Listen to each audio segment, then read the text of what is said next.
Today on Tricrow Studios, we take a look at the Marshall Origin 50. You can even say the Origin series as a whole. And we take a look and see, is it any good?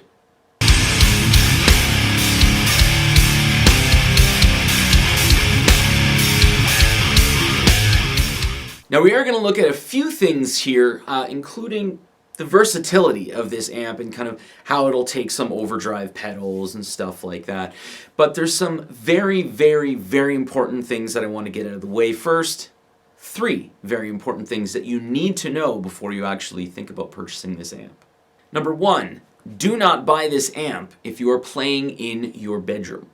This is not the best amp for bedroom levels. Maybe consider purchasing the Origin 20 or the DSL 20. It's really going to be the best way to get something that's kind of bedroom level friendly, and then something that you can take out to like a gig or a practice. Number 2, in order to get gain tones, you don't simply turn up the gain knob. Now this is very, very, very important to understand, and to kind of help things along, let's go ahead and actually take a look at how it works. So I'm going to keep the gain the same for all 3 of these examples here. So the gain, I'm going to have it set about 230, so just a hair past 6. But again, this is the 50 watt version here. So the way that the 50 watt, or basically the Origin itself, works is in order to like kind of push the tubes, you have your high, your mid, and your low.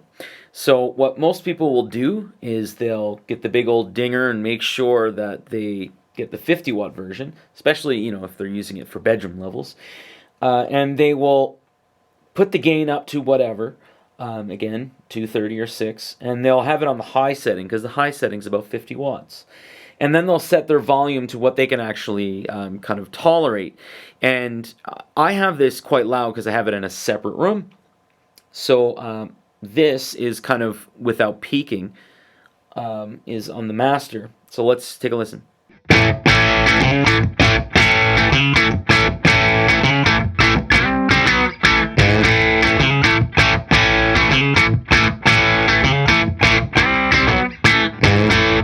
Now let's keep it around the same volume levels.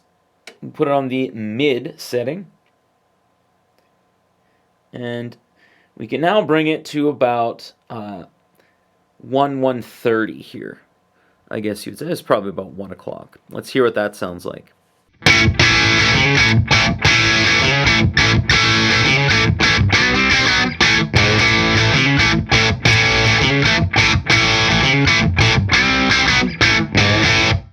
Okay, so finally, let's flip it to the low setting and we'll crank the master. Now, this is going to be more, if you're using this for like bedroom levels, this is going to be more suited to your hearing. It's still going to be very loud, but it's going to be a lot better than having it on the high setting and then having it anywhere past like 230. So let's go ahead and take a listen to what that sounds like.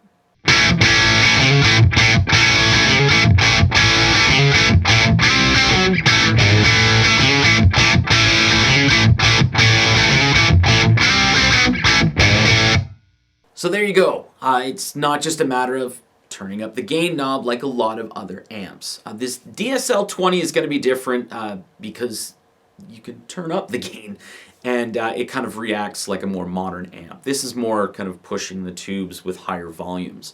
So to the gentleman who completely comment blasted any all of the videos that I have that have the Origin amp in it, claiming that I'm always using distortion pedals and I'm a liar, and you always called me homie.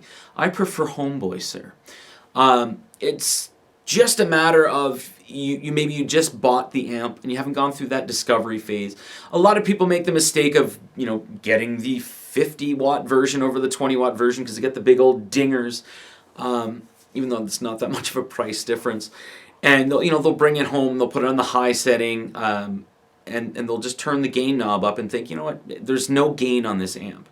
Once you go through that discovery phase and you see, oh, you know what, if I put it on medium or if I put it on low especially, and then I turn up the gain, then actually there's that gain that I'm hearing in other videos and stuff like that. If that's not enough gain for you, consider putting an overdrive pedal in front of your amp. I don't own any distortion pedals. I actually own a few overdrive pedals. So you just put it in the boost setting, and that's where you're going to get a lot of gain. And number 3, this is more of like the comment question that I get the most, is either this or the DSL-20. So if you're looking for an amp to just sit down and plug in and play, this is a great amp to get. I find this is more of a discovery amp. But the DSL-20 for most people is going to be a little more favorable. The reason I say that is this doesn't really have channels. The foot switch has a switchable boost. So you can't really go from a clean setting to a distortion setting on the fly without using pedals. The DSL-20 has channels, and there's different options that are there. So that's going to be a little more, going to allow you to get that more immediate versatility. Whereas if you're going to go from a clean setting to like a gain setting, you're going to be flipping from your high to your low and adjusting the volume. That's not just something that you can really do on the fly. All right, so now that we've gotten the most important things out of the way, homie, let's actually take a look and see kind of the versatility of this amp. Now, I'm not going to be using any pedals at all here. This is just the amp in different settings with different guitars.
So now that we've heard the amp itself without any pedals, let's try to get it into that metal territory, and we'll put an overdrive in front. So I'll probably do 2 different samples, one where you're kind of going with no boost and a boost, and then one where it's just a little more in the drop territory.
So as you can see, throwing a boost in front of the amp gives it that little more oomph.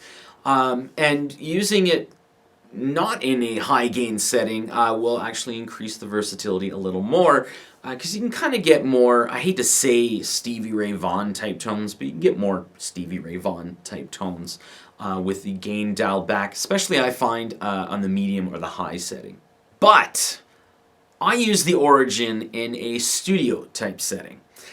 So let's not overlook one of the biggest, and I'm saying biggest, benefits of the Origin 50. And that's blending it with other amps. Now, I'll do a sound sample here where I blend it with a few different amps, and I'll kind of keep it in that like high gain metal type territory, even though that may not be why you're purchasing this amp, and that's not necessarily why I purchased this amp myself. But I find that it just has that sound that'll help blend with other amps to get some good sounds.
Alright, so now that we've seen some of the deal breakers on this amp, what it can do versus what some people think it can do, that price point, I do have to say, really, it's a big benefit, and it's a big detractor from this amp. It's a big benefit because it's a tube amp at a lower price, and it's Marshall, right? So it's a Marshall tube amp.